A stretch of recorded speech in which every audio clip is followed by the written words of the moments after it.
师傅，齐小玲的笔录。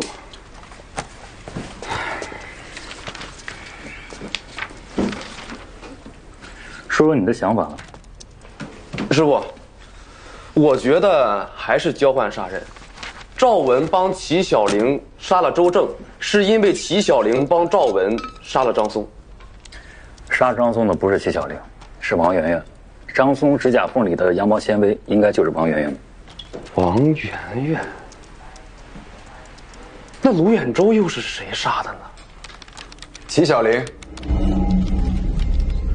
根据足底内侧和前足区域的磨损来看，开灯的那个女人应该会有扁平足加莫顿齿，这两种特征叠加会形成一种独特步伐，再加上她有可能是小脚穿大鞋和负重的缘故，会导致她的步长变短、步宽变窄、步角变小、压力后移。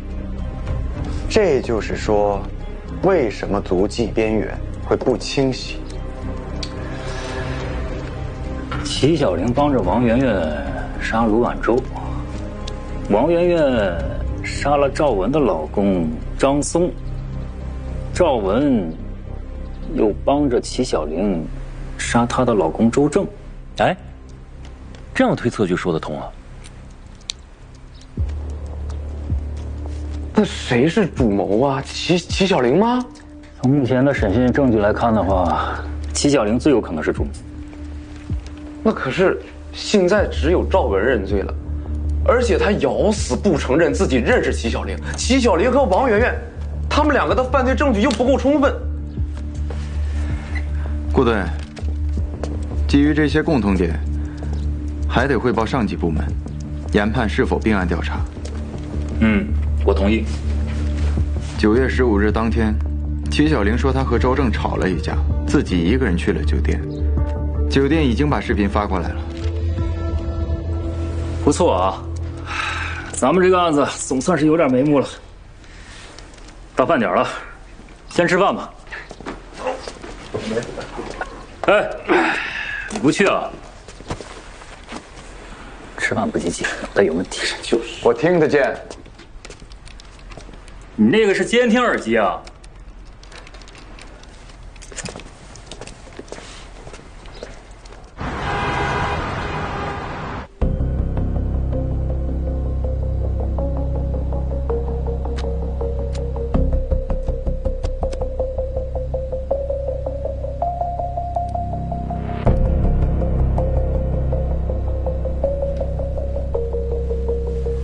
别动，退回去。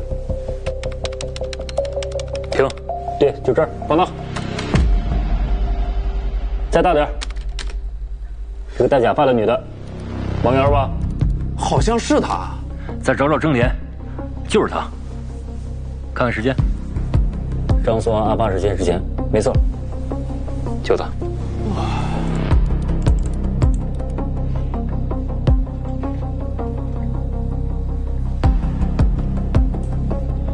查到了。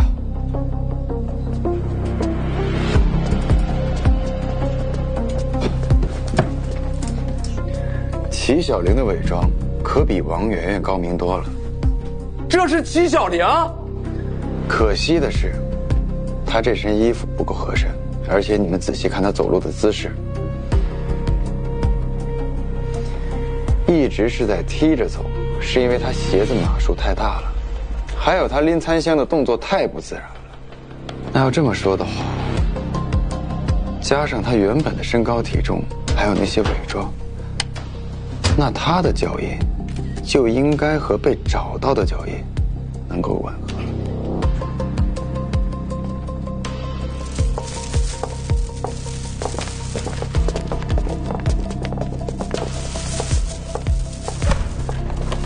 王媛媛，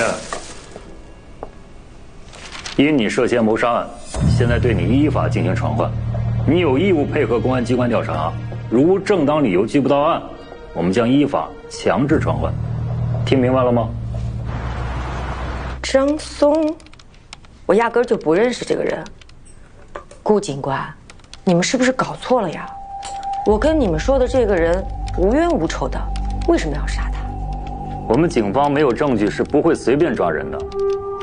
你要杀的，当然不是张松，而是你自己的丈夫卢远洲。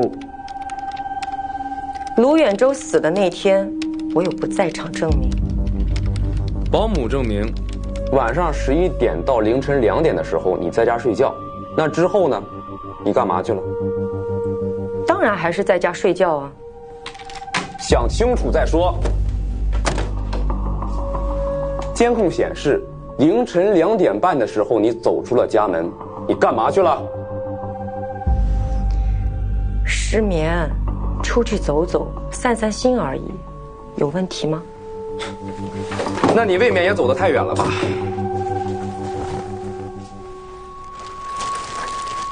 这件衣服你认识吧？这是在你家附近的垃圾站找到的。这是一件限量款啊，扔了不可惜吗？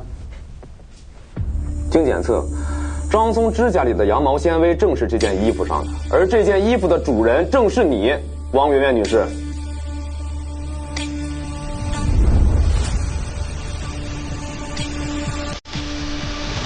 师傅，打车。上来吧。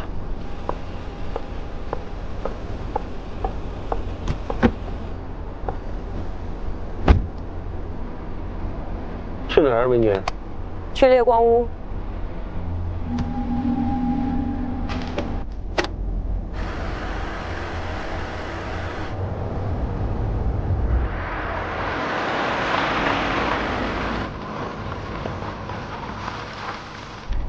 我到了。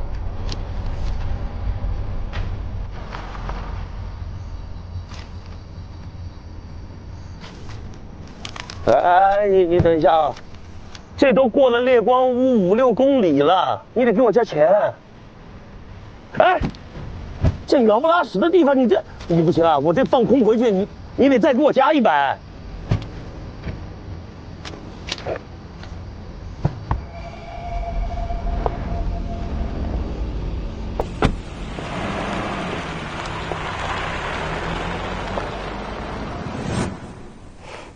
顾警官，你应该不了解奢侈品吧？这件衣服确实是限量款，可它还有很多高仿 A 货，从材质到款式都一模一样，有同款的人多了去了。如果你仅凭这一点说我杀人，我告你们诬陷。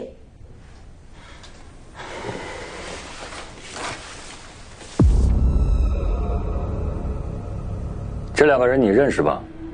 看似完全没有社会交集的3个人，完成了3起谋杀，帮助对方杀死自己的丈夫。顾警官，我压根不知道你在说些什么，我也不认识照片上2个女人。再说了，你也说我跟他们没有任何的交集，无缘无故的，我凭什么杀他们？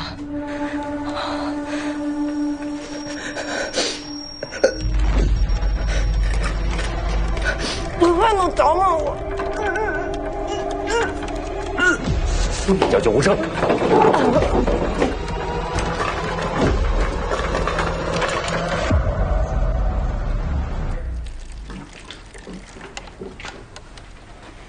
哎呀！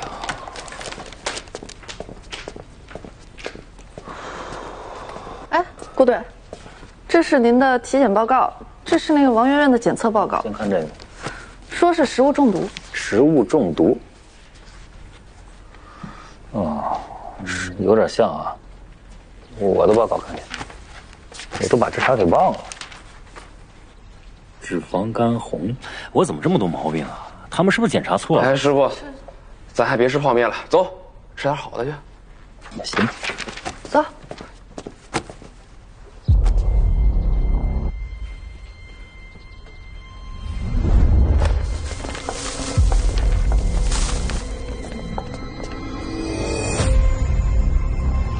王媛媛在被捕之前吃了大量的银杏果，而这种银杏果含有机毒素，成年人只需要吃10到15克就可以引起中毒。她是算计好的，在审讯时毒发。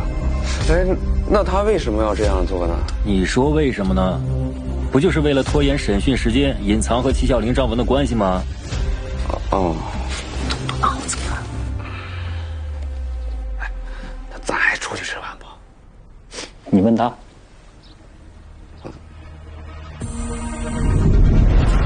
王媛媛老家的布局，怎么会和周正家一样？我知道他们之间的关联了。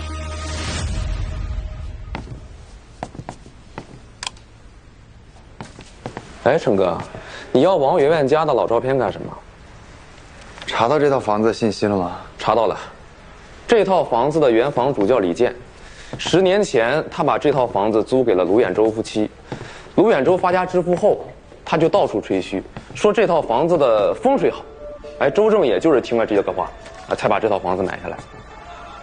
那赵文呢？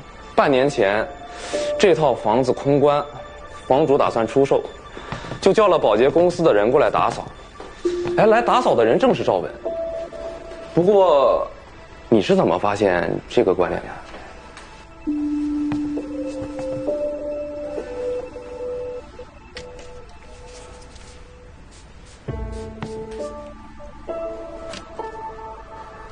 等我来着。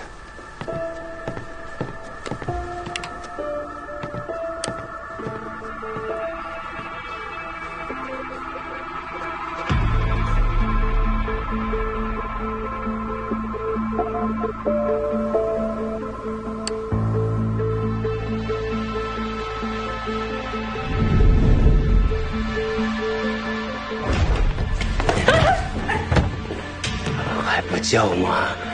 叫啊！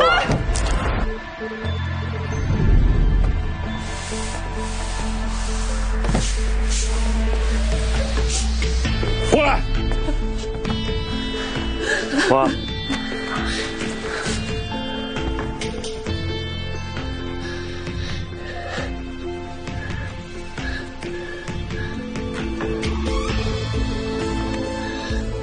黑钱货！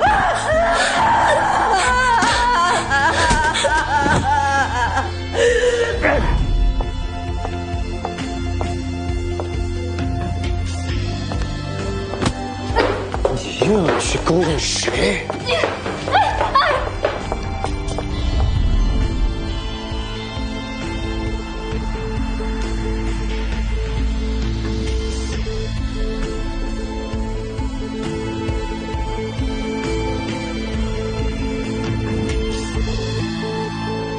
这个地方您应该很熟悉吧？这是我跟卢远洲刚来江城打拼时租的第一套房子，也是齐小玲和周正的婚房。赵文在这套房子售出之前，在这里做过保洁。这是你们3个人第一个交集点，而你们的共同点是，你们3个人都在这所房子里遭受过家暴。家庭暴力有很多种形式，赵文母女是身体暴力，齐小玲是精神暴力，而你遭受的是最难以启齿的性暴力。不过这些行为的本质都一样，暴力就是暴力，伤害就是伤害，家庭不应该成为暴力的庇护所。顾警官，你是个明白人。警官，我说了很多次了，我真的不认识那2个女人。齐小玲，我设身处地地站在你们的角度想过，即便诉诸法律取得胜利，也弥补不了你们之前受到的伤害，尤其是心灵创伤。作为一名警察，我不认同你们的做法，但我完全理解你们的想法。你们一定是被逼上绝路，才会选择这么做的。这些年，虽然你表面上过的是光鲜亮丽，但是在背地里，你们都是被逼无奈才走上犯罪道路的。你所说的犯罪，在我们眼里是正义的复仇。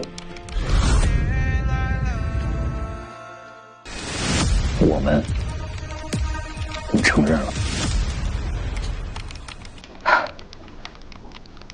没错，我们是一伙。反正我们的目的也已经达到了，卢远洲和张松都已经死了，周正也半死不活，归根结底，是我们赢了。赵文，王媛媛已经招了，你再死扛下去也没有意义了。我知道，你去医院带走周正，是为了完成你们2个人的约定，对吧？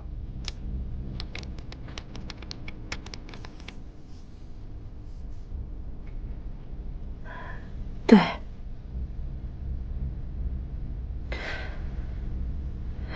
都是我搞砸的。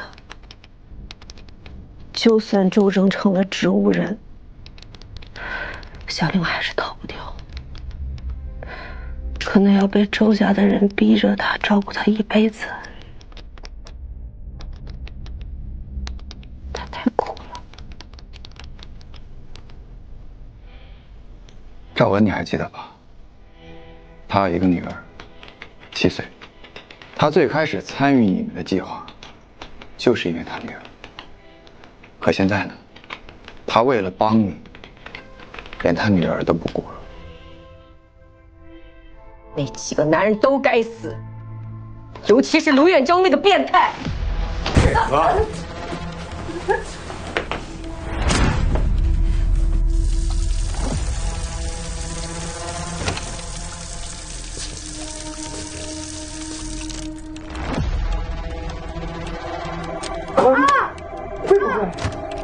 会跟死鱼一样？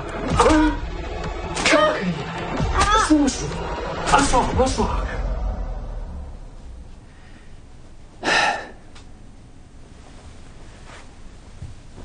其实你早就知道卢远洲喜欢带女人去工地的天台，所以那天晚上你特意给他打电话，就是为了把他引到天台的边缘，好让齐小玲实施你们的计划。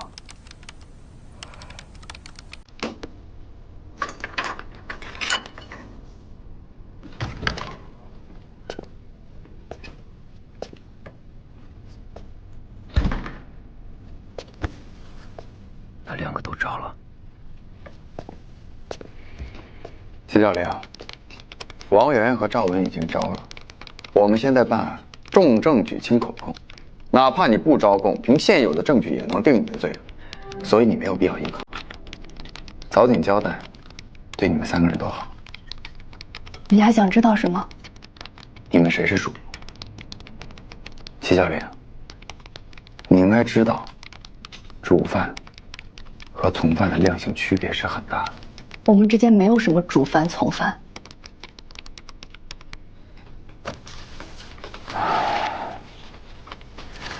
那你们背后一定还有一个人把你们串联起来。没有人把我们串联起来，是命。我们是3个命苦的女人。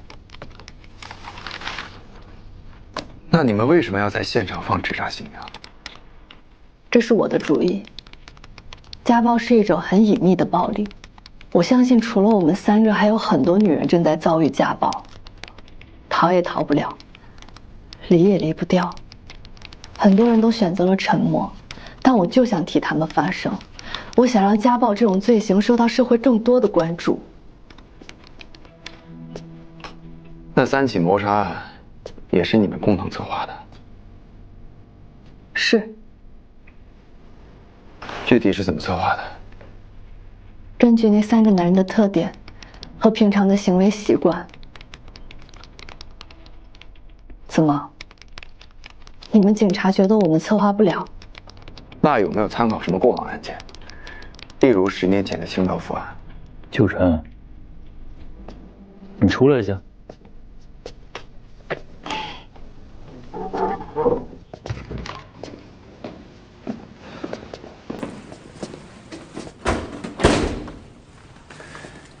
谁允许你们清道夫了？我马上就要问到关键信息了。你手里拿着锤子，看什么都像钉子。可他的作案手法……告诉你，清道夫这个案子已经结了，以后你要再问这种诱导性的问题，就不要给我解释句式。你看看你现在这状态，齐小玲都比你冷静。知道了。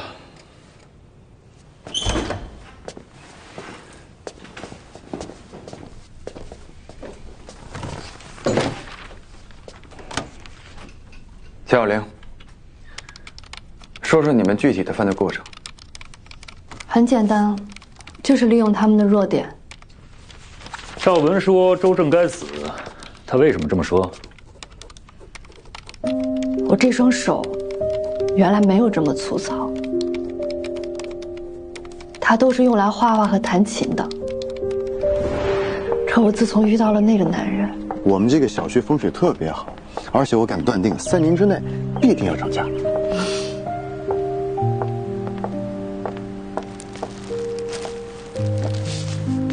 小玲，你愿意嫁给我吗？我们结婚之后没有多久，我就发现周正其实是一个不折不扣的暴力狂和控制狂，他怀疑我身边出现的所有男人。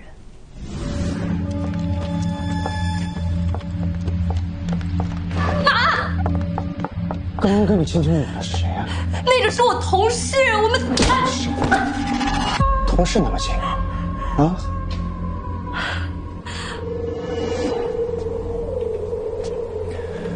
周大人说你出轨了一个叫张凯的人，这你怎么解释？那是我前男友，我们已经很久没联系了。我不知道那天他为什么给我发了一条消息，就被周正看到了，然后他就发了疯了一样说我出轨了，就用自杀威胁我。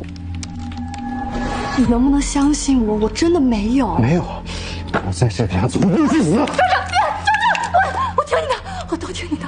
周正，你要干什么？你要是再可怜，我就上去跳下去。我不能，你下来好不好？冷静，冷静，让我怎么冷静？啊！我错了，是我错了，好不好？起初我还以为他真的要自杀，我吓坏了。到后来我才意识到，他其实就是在演戏。他就是那种表演型人格，他喜欢把自己扮演成一个很深情的人设、完美的丈夫，甚至是可怜的受害者。他除了控制我，还在外面到处散播谣言，把我塑造成一个不折不扣的荡妇。警官，你们觉得他该不该死啊？理解。你们理解不了，只有真正经历过的人才能理解。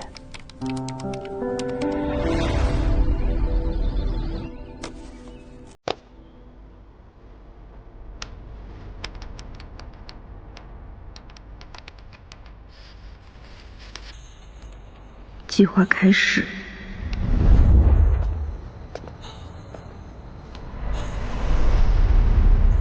我按计划换掉周正的绳子。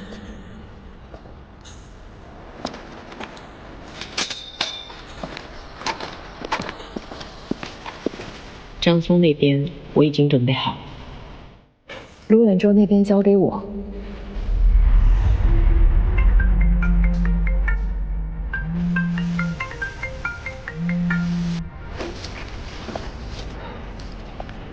喂，卢远洲，玩得够花呀，玩够了，来算算我们的账。你在哪儿？我就在你对面。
来，都辛苦了，干一个。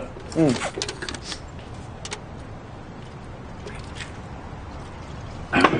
哎，喝了啥呀？我瞅瞅。你别再掉进去。红枣桂圆，还挺养生啊。你回头再给他加点枸杞，然后让他给张局端去。喂，师傅，咱们别提张局了啊，这案子可算结束了，咱今天好好吃一顿。嗯，还没结束，应该还有一个人。你怎么就能够确定他们3个人的背后还有一个人呢？ intuition， 啥意思？直觉。我还intuition，你intuition错了呢。这案子明明都已经结了，你非要没事找事儿。行了，都别说了，今天就是开开心心吃饭啊，别聊工作了啊。嗯。哎呦，可别提了，现在结个婚，不只要钱，还要人命，吓得我都有点恐婚了。可怕的不是婚姻，那是人。你找对人不就没问题了吗？哎，思雨，我真的建议你，你要是找那一半的话，你可以在咱们警队上，是吧？警。怎么？毛遂自荐呢？你不觉得这些案件有些似曾相识吗？你是说10年前清道夫的案子？没错。按常理来说，这3个女人应该隐藏她们之间的关系，可是案发现场的纸扎新娘直接把这3起案件串联起来。你猜他们为什么这么做？难道他们自己心里不清楚？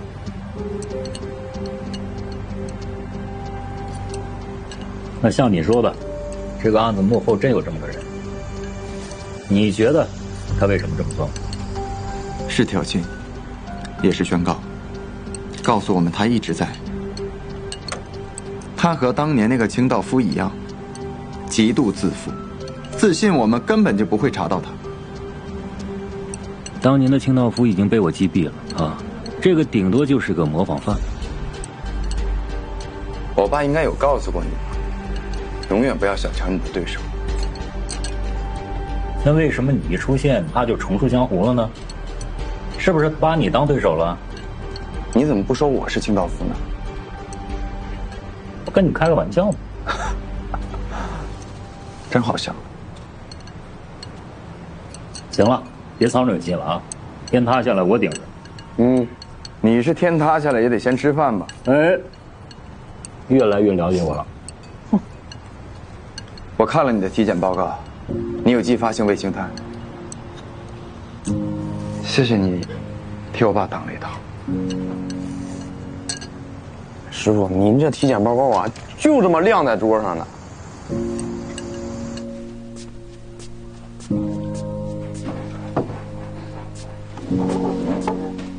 你最喜欢的西湖醋鱼，辛苦了，容易。快吃。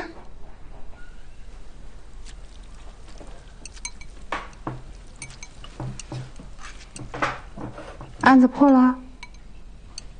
嗯。那你怎么还不开心？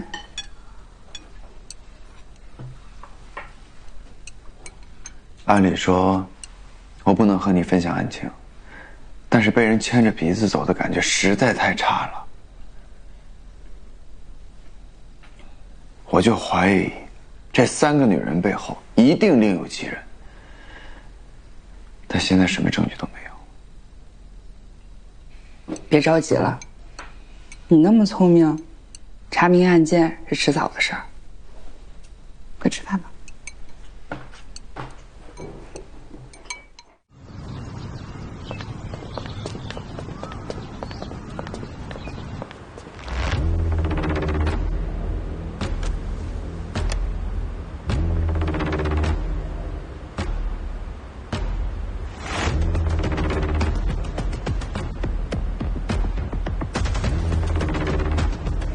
这里有符号，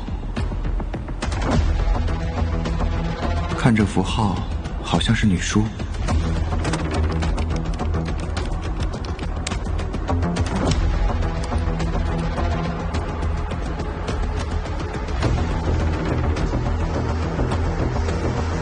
天下妇女，姊妹一家。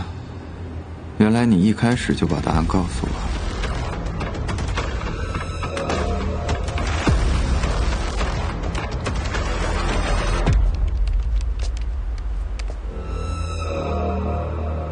不休息还加班啊？你走路怎么没声音啊？吓我一跳。看什么呢？有一个新线索。哎，就在这儿。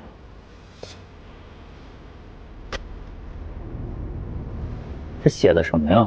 看这个，这是一种叫女梳子，是女性专用的一款东西，起源是在湖南的江油。这4个字啊，天下妇女。那边，姊妹一家。那这也看不懂啊。这线索有什么意义？再说这案子已经交给检察院了。那就向检察院申请退回，继续侦查呀！必须要再审一次齐小玲他们。你还坚持这个案子背后有人？没错，如果连他们都不知道纸扎上的秘密，那背后一定另有其人。那行啊，你跟张局说，跟我没关系啊，别提我啊，我帮不了忙。不是，你是队长，我是队长。哎，就是这家，老婆给老公戴绿帽子，老公闹着自杀，没想到啊，弄假成真了。我听说是老婆联合什么人杀害她老公，哎，太可怕了。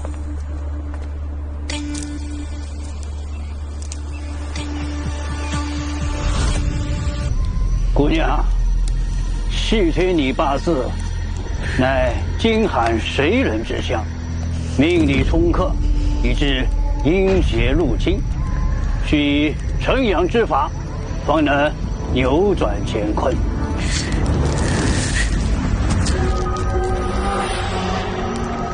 鸡头落地，大吉大利。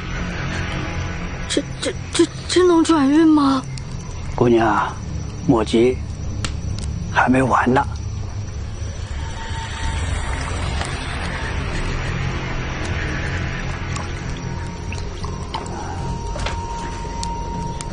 姑娘，别嫌弃这鸡血腥啊！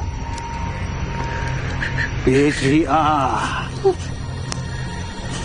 哦，多摸点啊，都是为你好。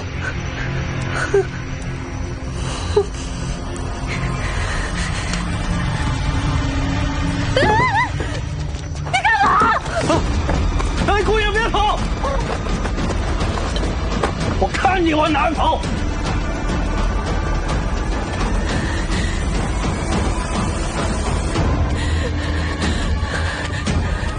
快跑！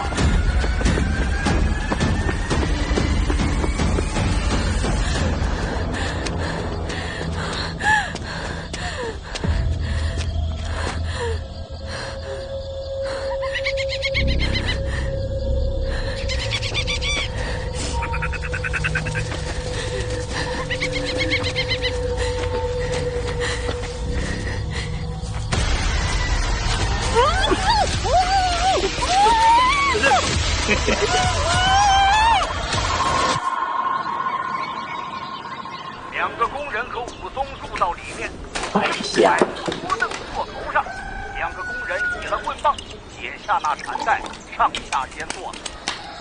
武松先把脊背上包裹解下来，放在桌子上，解了腰间搭脖，脱下裤衫。两个工人道：“这里有没人看见？我们单些厉害，且与你除了这家，快活吃2碗酒。”先与武松揭了封皮，除下枷来，放在桌子底下，都脱了上半截衣衫，搭在一边窗槛上。只见那妇人笑容可掬道：“嘿嘿，客官打多少酒？”武松道：“不要问多少，不唱来，知道。接3、5斤来，花赚钱还给你。”那妇人道：“你手那盘。”武松道：“别把30-40个来做钱。”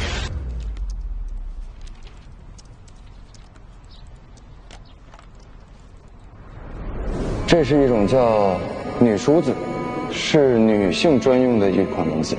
师傅，当年害死你的清道夫不是已经死了吗？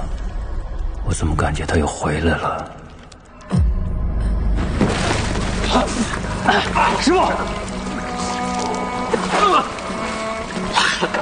手握住，抓住！抓住我！你找师傅！我不行了，你走！你没有不行，你抓住我！我追！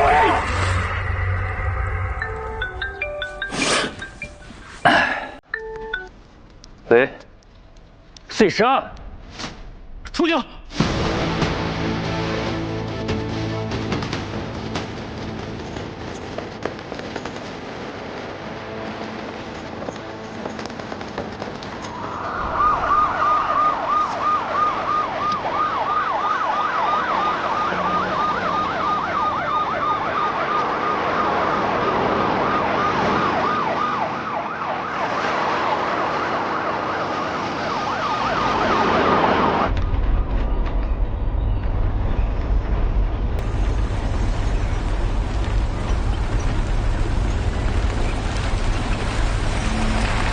这块就偶尔的会出现野猪嘛，我就在那捡的，谁知道他？好了，你等一下，师傅，陈哥，什么情况？哎，你说一下你是怎么发现这些尸块的？因为我们这块吧，有时候偶尔出现几只野猪，我就在那捡的，我还以为是人家扔的那个猪肉呢，没想到是人肉。这里发现一只断手。你最近呢待在村里，哪也别去。如果后续有什么情况的话，请积极配合我们调查。好。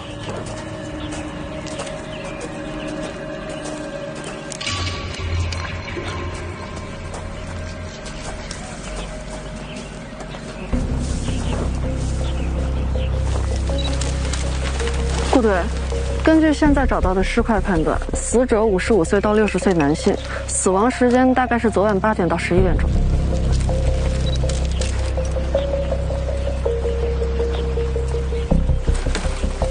哎，你看啊，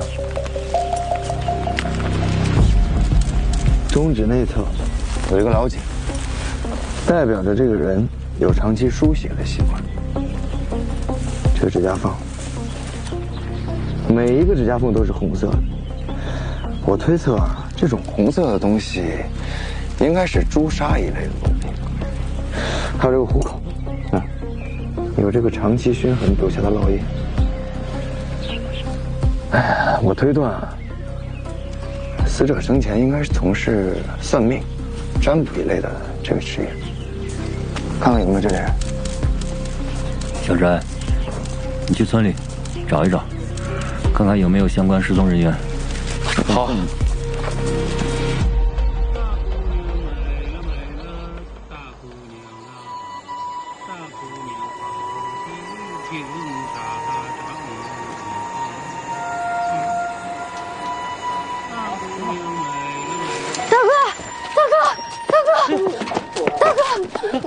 你这是咋了，大妹子？哎呦呦，你这弄得浑身是血的，碰上坏人了吧？救救我！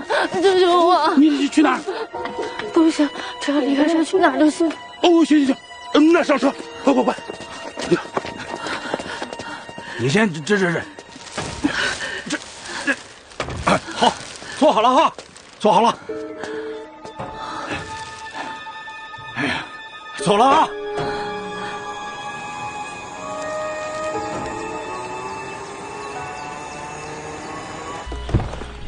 师傅，没算准备，查到了。我们根据陈哥推测的方向，的确在王屋村找到了一个算命先生，叫王锡川，男，58岁。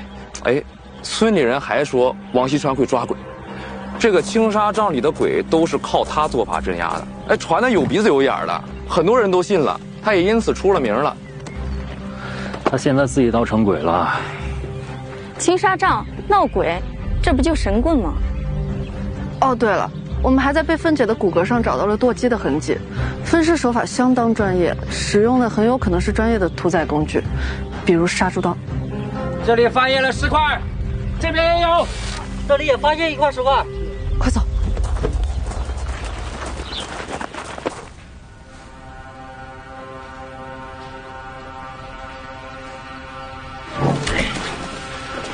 来，妹子，赶紧进来，赶紧进来！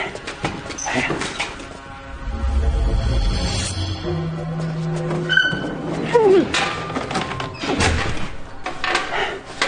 不适应是吧？习惯了就好了，习惯了就好了。坐会儿，我给你倒水。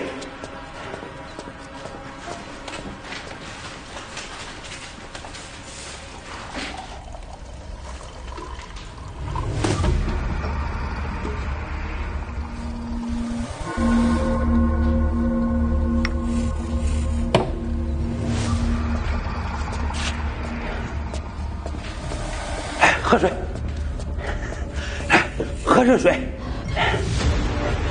咱王屋村最近可不太平，听说刚死了人，来了老多警察了。就在王锡川他家青纱帐附近。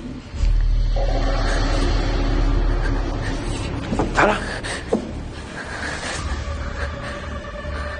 你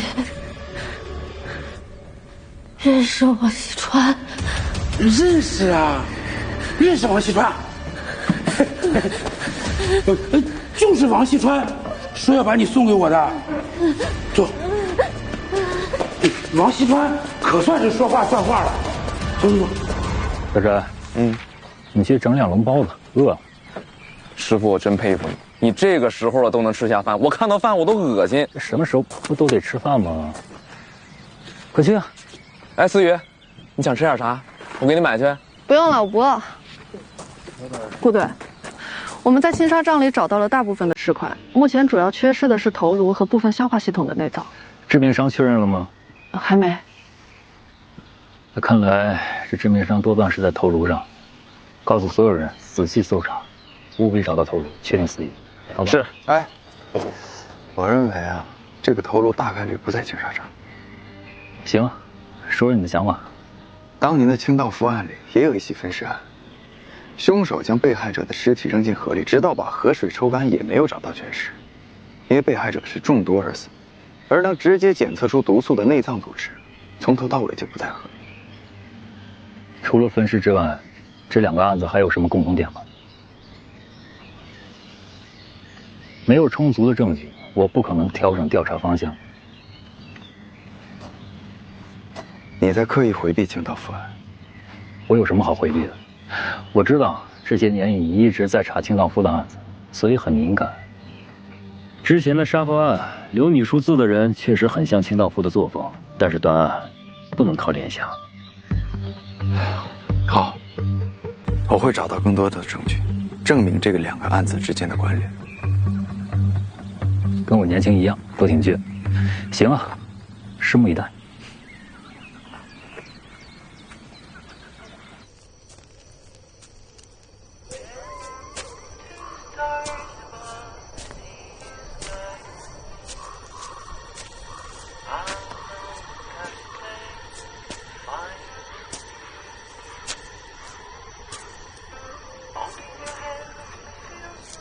离青纱帐最近的一户人家，只有王锡川家了。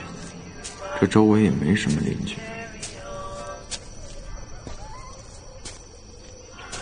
这些是麻醉用的草药，他们用这个做什么？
这里有血液喷溅痕迹，看来出现过打斗。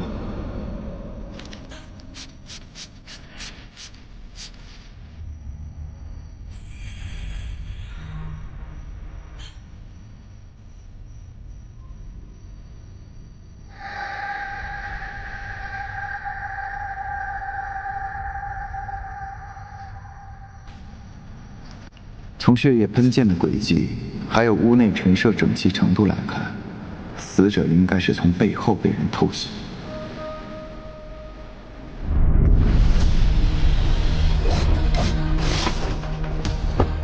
他们应该认识，并且关系很近。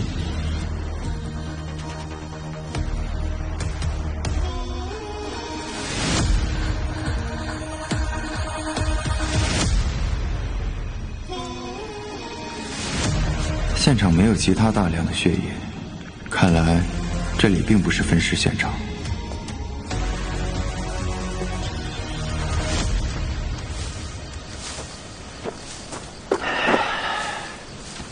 臭小子，秋川跑哪儿去了？不接电话。顾队，哎，这边有新发现。头骨找到了？没有，又找到2具新的骸骨，而且都没有头。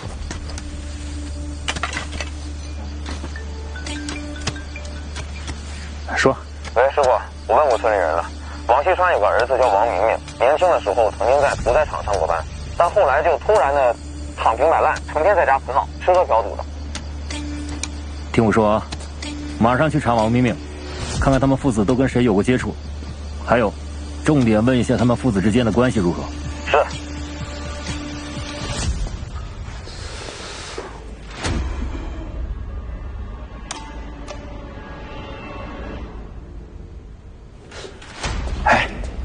你是从王锡川家地窖里跑出来的吧？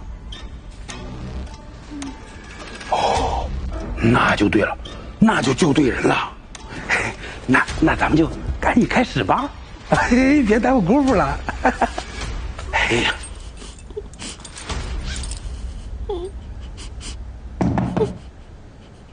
谁呀？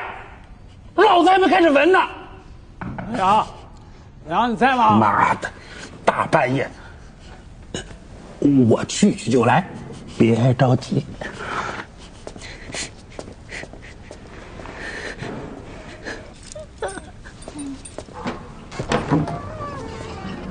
好，在，大半夜的不睡觉，干啥呢？这么早就睡了？谁家好人这个点不睡觉？不是人家2个警官来了解一下王锡川父子的事儿。警官好，那王锡川父子怎么了？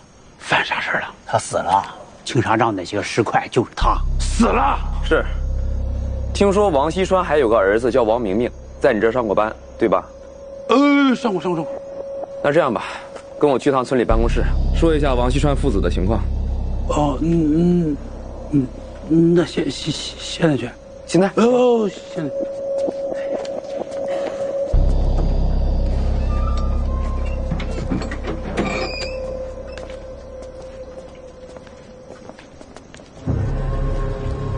谢神明，赐神水。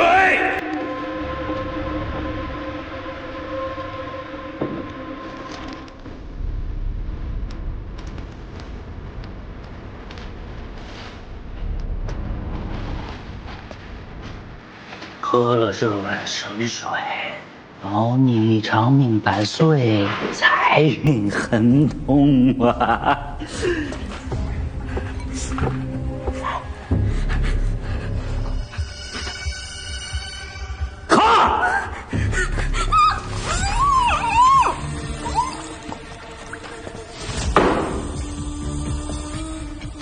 哎呀，这个女孩长长的头发，满脸是伤疤。